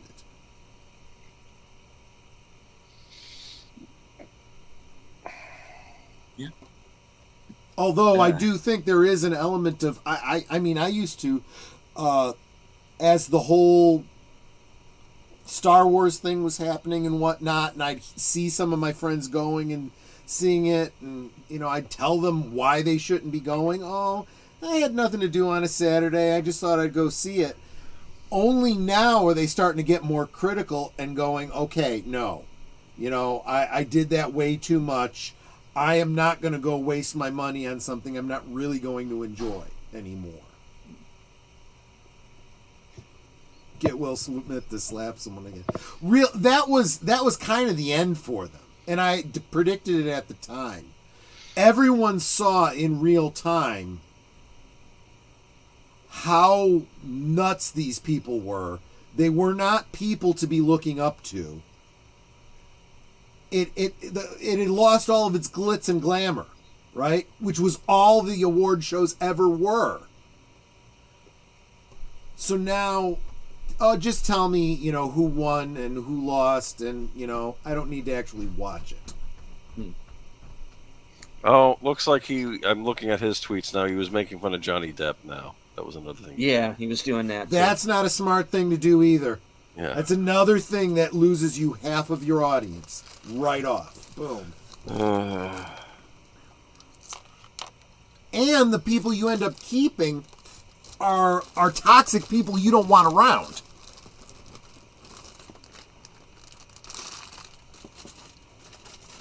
True. Yeah. People like those on the payroll at Kotaku.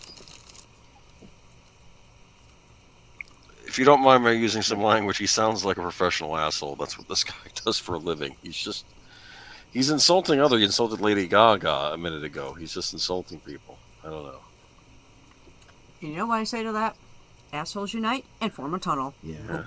That's the other True. thing. When you and I said it about the Johnny Depp comment, it's true about any celebrity. If you take a strong stand for or against somebody, you're going to alienate the people that disagree with you.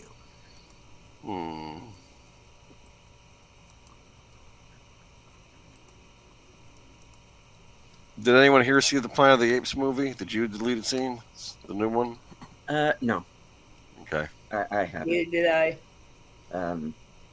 I probably will end up seeing it when it comes out on DVD, because you know me, I'm a completist. I I'll know probably wait for Moira it. played a little bit of it. Mm.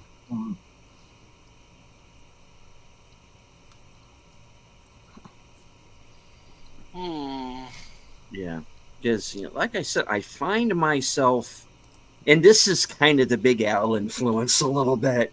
I kind of find myself, um, kind of watching more of these VOD movies. I talked about this earlier tonight. Watching more of these, what would ordinarily be the straight to video movies Sure. back in the day, and just finding I like those a lot more than you know, if I'm watching an asylum film and it's better than half of the movies that are out right now, then something has gone wrong. Yeah. You know, there's no reason why I should like Monster Mash better than I did the Fall Guy, but I did. You know, so Wasn't that like Dracula and the Mummy and all yeah. them? Is that the movie Universal should have put out? Maybe Should have put out, yeah. Basically, the idea of it is Dr. Frankenstein uses his monster to kidnap Dracula's daughter. Oh. And which, needless to say, Dracula, none too thrilled. So he gets he gets the Universal monsters together, and of course they have to be very careful about how they do that. So they change a little bit, but not too much. So you know who everybody is, you know, and because the monster has also attacked all of them for various reasons, and they got to find out what's going on. And then you have Michael Madsen as Dr. Frankenstein, basically playing Michael Madsen. Because you know, I'm Dr. Victor Frankenstein, and yeah, you're my prisoner now, and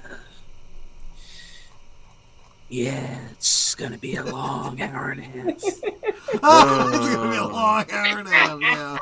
Yeah, and I'm probably only gonna be in 5 scenes of this thing, and not actually be in the same shot as anyone, and yet actually this is still a good movie, and Hell. I'm just making this shit up as I go, you know. Got this monster sidekick, and I'm gonna have him. What do you call it? Kidnap that girl over there. You know? I'm gonna threaten her a little bit and attempt to scare her, and it won't really work. But hey, I'm just happy to be in a movie, you know. Was Igor in it? You mean Igor? Igor? No, there's no Igor in the movie, I don't think. There's Igor. I don't know. Yeah, Igor. No, Igor. I didn't read the script, to be honest, and they just tell me where to stand, and I make it up as I go along. Anyway, it's kind of like that, but it's still.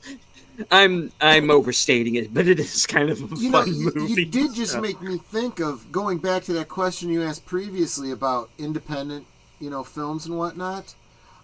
If you're a horror fan, from what I've heard, Shudder is really, really good. Not only are they, licensing and carrying, some of your favorite horror films, but they've got some of their own originals. And not only are, they streaming them, but after they've streamed them for a while, they release them on physical media. So Shudder, if you're a horror fan, definitely worth it. This is not a sponsored stream, by the way. Just sharing something I like.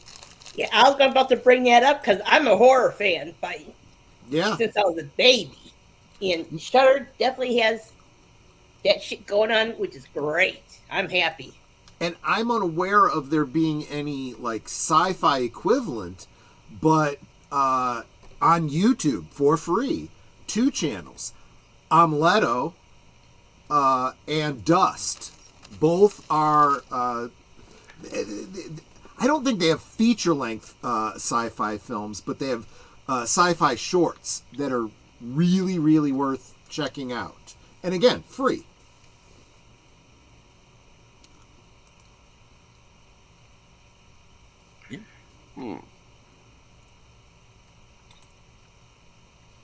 Right.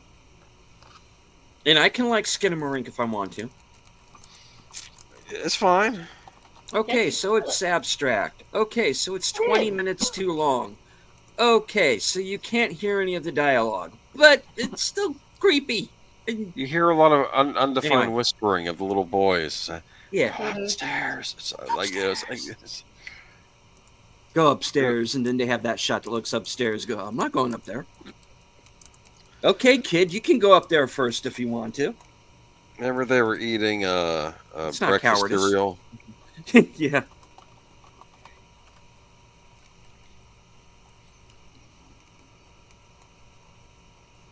Go ahead.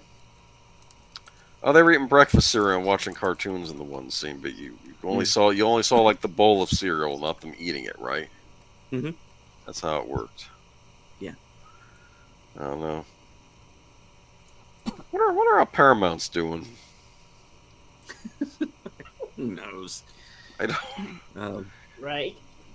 Well, they have the big summer hit Beverly Hills Cop, Axel F coming out, and oh wait, that's coming straight to Netflix. It's not coming to a theater. No. No.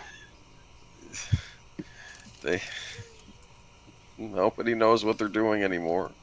I like the Seinfeld quote, like what's going on in Hollywood now? No, it's all just confusion. That's the And then he turns around and makes Unfrosted.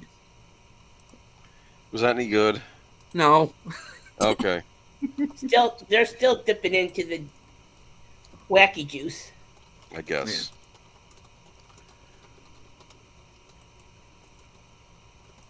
I'm sorry if it's. Look, I know comedy is hard to do, and especially now because you got a lot of people writing comedy who don't know what they're doing, or are too afraid to be funny.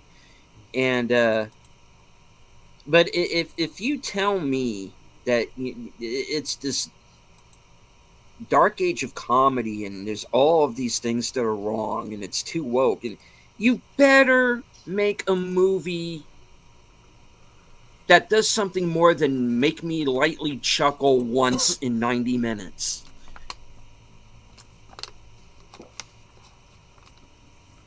I get what you're going for. It's just not funny. You know. It's a movie that has both Amy Schumer and Melissa McCarthy. I mean... Oh, God. How could that possibly be funny? No. And Jim Gaffigan. No! My eyes! My hearing! Oh, my God. That's definitely something I missed is comedy.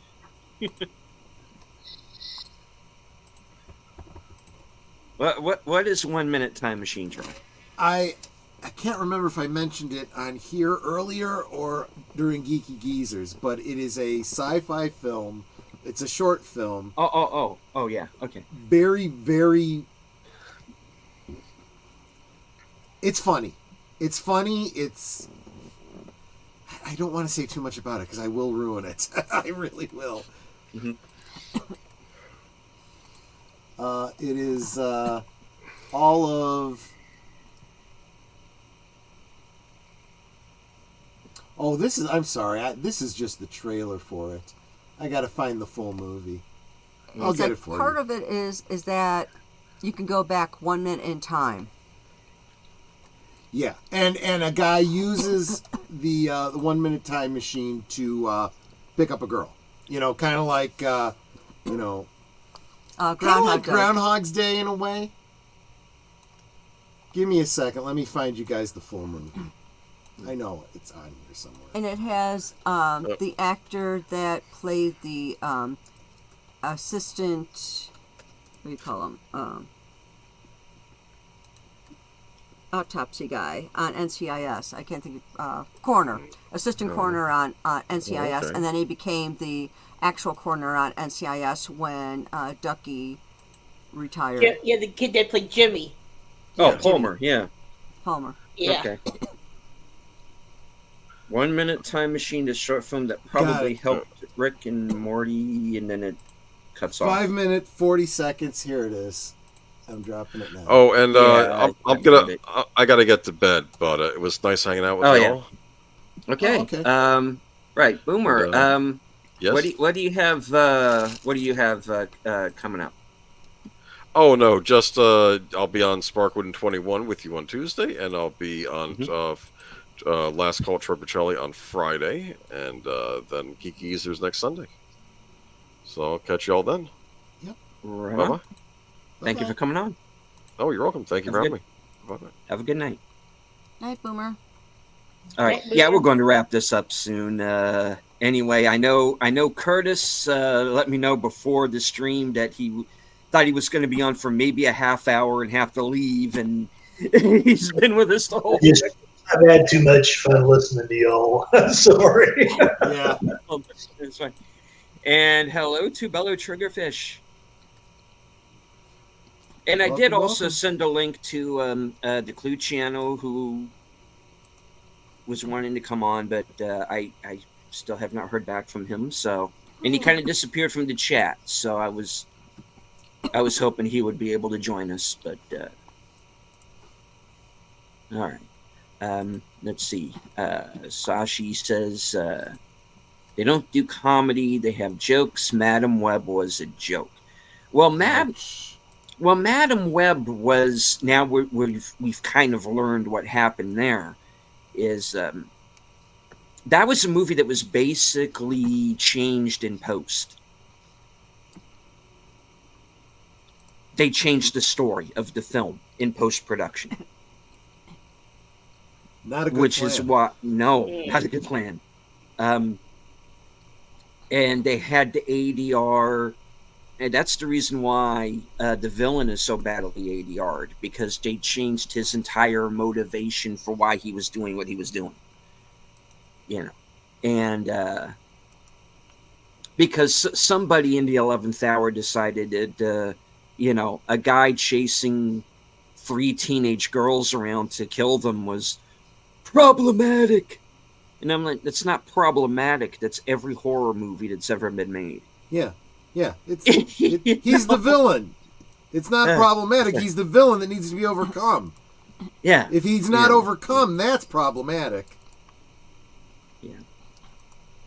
Show us your strong woman overcoming the big bad man.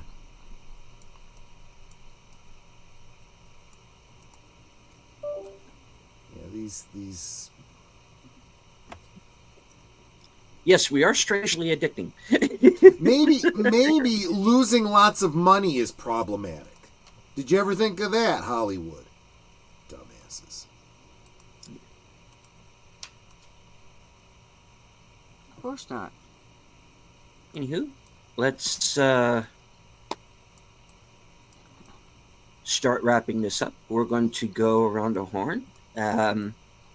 Curtis, what do you have coming up, sir? Well, hopefully I can get enough time away from work and storms to actually do something. I know Thade and I keep wanting to do something for Ancient Civilizations on a Saturday, and really that's not all I have planned at the moment. I kind of need to get back on my feet from some of the difficulties at work, but and that's really it, sadly.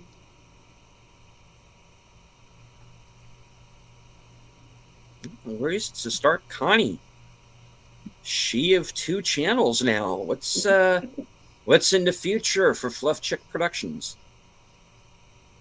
Right now, hopefully I'll be getting more of my projects up and running so I can put it on the channel. Right now, I got one project sitting right in front of me, waiting for me just to do a little short, so I can post it within the next day or two. So everything else will be to be determined. Right on. Netter. Well, let's see. Today is Sunday, so the next thing I No, have. it's actually Monday. Yeah. Oh, yeah, you're right. It's Monday now because it's 1 o'clock in the morning for us. So today is Monday.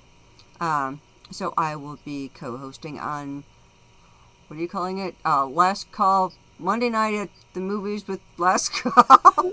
Monday night. Monday night last last- call's Monday night at the movies. Yes. Yeah, it's like, You I got to write confused that me. one down. So I'll be co-hosting on that, as well as co-hosting on Tuesday's last episode of, was it season Season 2? Yeah. Over on, right here on this channel, for Sparkle and 21. On Thursday Things, my special guest will be Tom Conkle, and we'll be talking about Island in the Stars and getting some updates on that. Let's see, then Friday, I'll be co-hosting on Last Call with Troy Pacelli. And Saturday, co-hosting with Big Al on his channel for Midnight Madness. I think that's it. I get to co-host a lot. Not a bad thing. Nope. Oh, me. Yeah, so like Netter said, tomorrow night, well, later tonight, I suppose. Friday night last call, Monday night at the Friday. Last calls Monday night at the movies. Double feature, Back to the Future 1 and 2. Where not only will Netter be guest hosting with me, but Deleted Scenes and Jedi Bill. Because this is well, we got to get you prepped with parts 1 and 2 because next Sunday for Western Cinema Presents Oh, right, I forgot about that. will be Back to the Future 3 on Deleted Scenes and Jedi Bill's channels, and Netter and I will be guesting over there as well. So that's later tonight or after one sleep, I suppose. Tuesday, as she mentioned, Sparkwood and 21. Thursday, Netter's Network with Tom Conkle. Haven't decided yet on a topic for Friday. Boomer and I are still chewing on that. We've got some pokers in the fire. I've got a few invitations out to some guests. They're long shots, but working on it. We'll let you know as we get closer to Friday. Last Friday, I didn't have the stream posted until just a couple hours before, which I think threw some people off. I'll try to do better. Do better, Troy. I'll do better. Yes. Saturday, Midnight Madness, and then yeah, the Deleted Scenes show all day Sunday.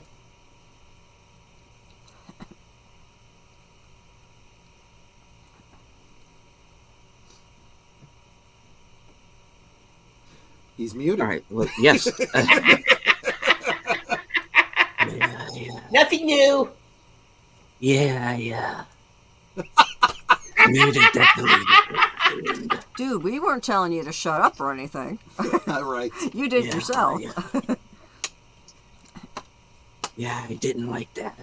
I didn't like that deleted guy, so yeah, muted him. And took over. You've done enough, Vic. I'm back. Hi. Deleted scenes. Yes. Join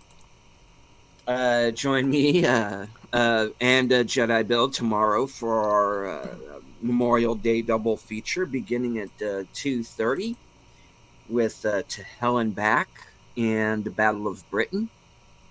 Of course, Last Call Monday Night at the Movies for part 1 and 2 of Back to the Future. Tuesday night, 8:30 with Live from Sparkwood and 21.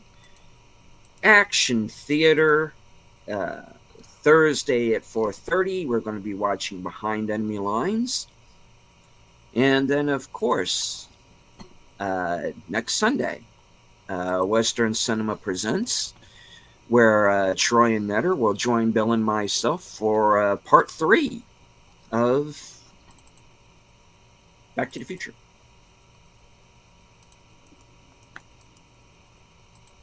All right. Cool. I'd like to thank everyone who joined us in the chat. Of course, everybody who is, since we are simulcasting on a number of channels tonight, anyone who watches us on any of the channels, of course, Troy is how many watch hours away? Well, as of right now, 56. But who knows how many I got tonight? And I don't think it's counted up even as far back as It last only goes call. So back to the 21st, I think. yeah, so I it could be less than 56. I'm getting really close, really close. Right. So I'd like to thank everybody who joined us in the chat. Everybody who watches the delay, please hit the like, share out the stream, subscribe to all of my fine fellow panelists here, and of course, subscribe to everybody who was in the chat with us tonight.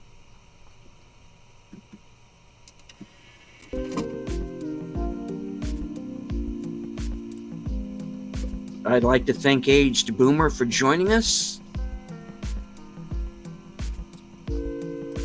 And of course, Michael Madsen as Dr. Victor Frankenstein. Yeah, I really enjoyed being here. Thank you.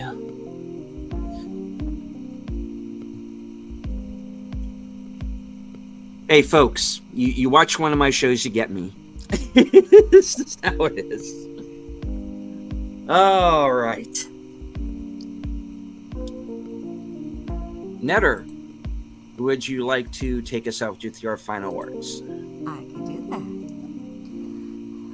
We can talk amongst ourselves, and that's all well, good, and fun. But it is so much more fun when you guys are joining us in the chat, and you're dropping your comments, questions, trivia, being goofy, whatever it may be. And it doesn't feel like we're separated by miles or continents in some cases. It feels like we're all hanging out in the same room, enjoying each other's company and having a great time. And you guys, you know you're not just our friends. You are our family. We love you guys, and we appreciate you so very much. You can be anywhere right now, and you crazy people are up at this hour here encouraging us. So thank you so much for that. Also keep in mind that today is Memorial Day, so it is a day of remembrance. So it's not just about barbecues. So just keep that in mind. If you know anyone that's served, just keep them in your thoughts. Or if you know anyone that's serving currently, keep them in your thoughts and prayers. With that said, good night and God bless. Indeed. And from HQ, in all points north, south, east, west, and beyond, good night, take care, stay strong, because this is how we win.